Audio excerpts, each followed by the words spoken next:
नमस्कार। अपने India politics channel पर, इंडिया पॉलिटिक्स पार्ट 2 चैनल पर आपके साथ अजय कुमार झा। अपोजिशन पॉलिटिक्स जिस तरह से चल रही है, आज भी मैं उसी विषय पर बात करना चाहूँगा। पटना में बैठक कल 23 तारीख को संपन्न हुआ और वहाँ जिस तरह से चीज़ें इमर्ज करी, उससे तो यह माना जा सकता है कि अपोजिशन खेमा का यह जो पटना मीट था वह काफ़ी सफल रहा और हुआ भी, क्योंकि सारे लोग आए जिन्हें भी एक्सपेक्ट लोग कर रहे थे। परंतु इसके अब इम्पैक्ट क्या पड़ेंगे, मैं उस विषय पर आज अपना आकलन आपके समक्ष रखना चाहता हूँ। आज जो स्थिति है, कल के बैठक के पश्चात उसमें तो अपोजिशन खेमा ने यह भाजपा को दिखला दिया कि वो काफ़ी एक तरह से सक्षम है एक यूनाइटेड फ्रंट बनाने के लिए। लेकिन वो कल की बात थी, आगे की बात क्या होगी, यहीं पर एक बहुत बड़ा प्रश्न चिन्ह है। नीतीश कुमार जी कन्वेनर बन चुके हैं, उन्होंने प्रयास किया था, उसमें वो सफल हुए और अगर चीज़ें सब ठीक ठाक रहीं, अगर विरोधी खेमा का जो संगठन बना है, बनने की संभावना जो दिख रही है, जो बनेगी या नहीं बनेगी कहना मुश्किल है, पर अभी जिस तरह से कल चीज़ें उठी हैं और जो उम्मीद लोग अब बनाने लगे हैं, वैसे में अगर अपोजिशन खेमा एक बेहतर स्थिति बना पाता है जिससे उसकी सरकार बन पाए, तो निश्चित तौर पर नीतीश जी के भी चांसेस बनेंगे, यह बात तो तय है। राहुल जी हैं, यह भी सच है। केजरीवाल जी भी हैं, यह भी सच है। ममता जी भी हैं, वो भी सच है। बावजूद इन सब के अब ये आवश्यक है समझना कि क्या हो पाएगा, क्या सचमुच अपोजिशन यूनिटी हो जाएगी। उसमें कई सारे इनर कंट्राडिक्शंस हैं, मैं उन्हें देखने की कोशिश कर रहा हूँ। यह बात तो तय है कि जो अपोजिशन पार्टियां हैं वो सिर्फ भाजपा के ही खिलाफ हैं, ऐसा नहीं है। इलेक्शंस में वो आपस में भी जितनी विरोधी पार्टियां यहाँ पर जुटी हैं, वो सब एक दूसरे को भी काटते रहे हैं। तो क्या वे ऐसा कर पाएंगे? हालांकि एक प्रस्ताव आया था जिसमें यह कहा गया कि सारे अपोजिशन पार्टी इस बात पर एग्री करें कि हम लोग अपना एक ही कैंडिडेट देंगे और हमारे आपस में हमारी जो पार्टियां हैं वो एक दूसरे से भिड़ेंगी नहीं।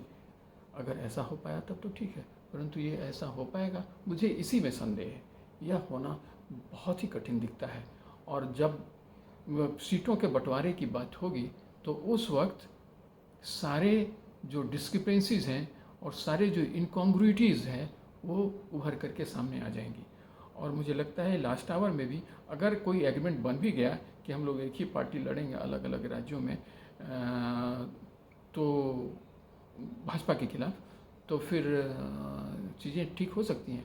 परंतु यह तो ठीक उसी तरह की बात हुई कि जीवो जीवस्य भोजनम। अब यहाँ तो एक पार्टी का भोजन ही दूसरा पार्टी है, चूँकि मामला तो सीटों पर आता है। तो अब अगर हम आपको खाने को दें तो अपना खाना छोड़ दें, कुछ ऐसा ही है। हम अपना सीट गंवा दें और इलेक्शन में आने के पहले गंवा दें। इलेक्शन में जाने के बाद वहाँ हारना एक बात है, और इलेक्शन के पहले ही हार जाना कि मैंने उस सीट को ही छोड़ दिया, सरेंडर कर दिया दूसरे पार्टी को, तो आपकी सीट तो वैसे ही चलेगा। क्या ये कबूल हो पाएगा? क्या दिल्ली में, बंगाल में, बिहार में, अगर बिहार में एनसीपी लड़ना चाहे तो उसके लिए क्या राजद और नीतीश जी की पार्टी क्या सीट छोड़ देगी? पर और जैसा कि कहा जा रहा है कि जहाँ जिस राज्य में जो पार्टी मजबूत है उसी हिसाब से उसके कैंडिडेट हों, यह भी अपने आप में बहुत बड़ा कंट्रडिक्शन है, क्योंकि सभी राज्यों के सीट तो बराबर है नहीं। अलग अलग राज्यों में अलग अलग सीटों की संख्या है लोकसभा के लिए। अब क्या कोई ऐसा राज्य जहां सीटों की संख्या कम है वो वहां पर दूसरी पार्टियां नहीं आएंगी, या जहां ज़्यादा है क्या वहां दूसरी पार्टियां नहीं आएंगी? जब सीटों की संख्या सभी राज्यों में समान होती तो यह फार्मूला चल भी सकता था, परंतु चूंकि सीटों की संख्या असमान है, पॉपुलेशन पर आधारित है, कहीं 80 तो कहीं 40 और कहीं 15 और कहीं 5 ऐसे सीट हैं, तो आप कैसे उन राज्यों को छोड़ देंगे जहाँ जो पार्टी मजबूत है, और उन्हीं राज्यों में लड़ेंगे जहाँ जो पार्टी कमज़ोर है। तो ये फार्मूला भी कामयाब होगा मुझे दिखता नहीं है, परंतु अभी के लिए तो ठीक है, एक इंगेजमेंट है, और संभव है कि कोई ऐसा समय बन जाए कि ये फार्मूला काम कर जाए, पर उसके लिए हमें इंतज़ार करना पड़ेगा, देखना पड़ेगा। आज का मेरा यही आकलन है। अगर आप मुझसे इत्तेफाक रखते हैं तो please share my channel. Before sharing it, please like my channel, and before liking it, please subscribe my channel. Thank you. Jai Hind.